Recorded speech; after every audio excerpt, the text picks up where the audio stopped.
Asifim Sembi esi ewo my Ghana mu ebra eye Ghana Statistical Service penipa wadano wo deliver a speech at the addressing media or how be a woman o mojimede se nim se Ghana sabre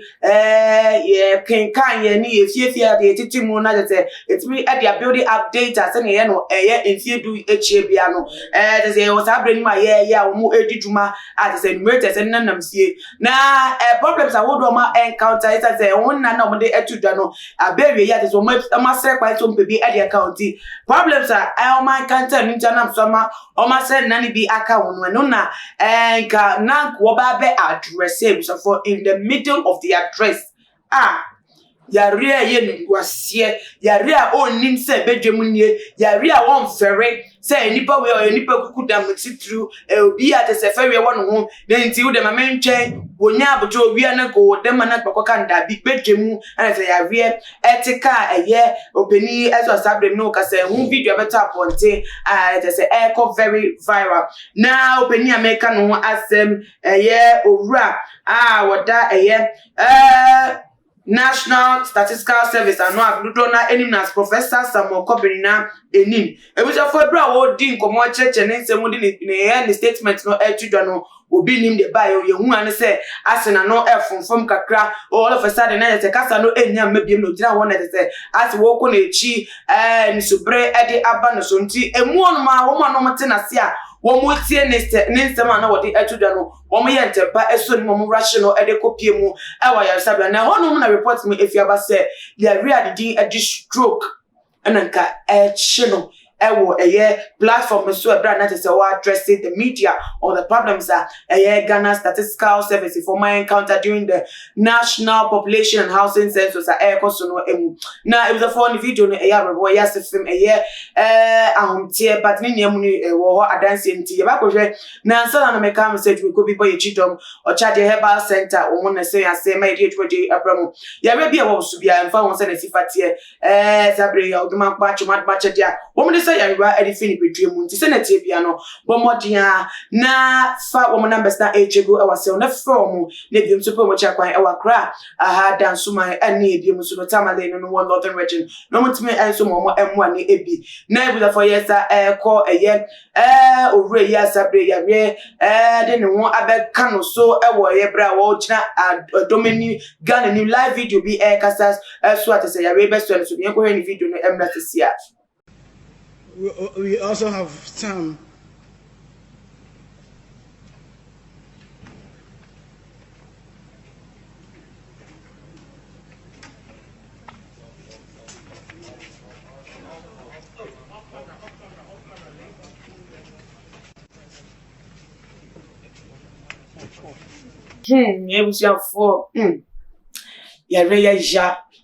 yare nyentuma na obi apebia koto afra yare yade obi to ne nwom mekai kra na tese mesekra fem ewo ensem ye Obapa Christy o se yare ye o yare nti akwantu kra po a untimi fa adwuma kra po he adwuma mu obi odi na adwuma so ye adwuma bani niem na busafo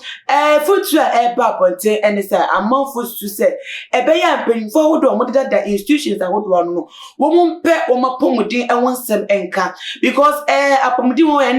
apomudin wonsem no utu na dejemu a na se wa akasemu na wo pe kwan de won kwa ato ensai mo sanse ene apomudin wonsem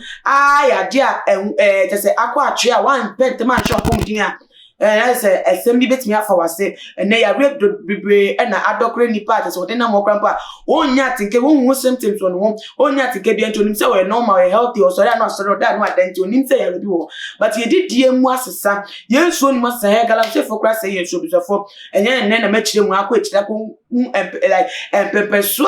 or how ne abeso ya pomudie no so e wonti ba ni niam no ehun hia say mpanifo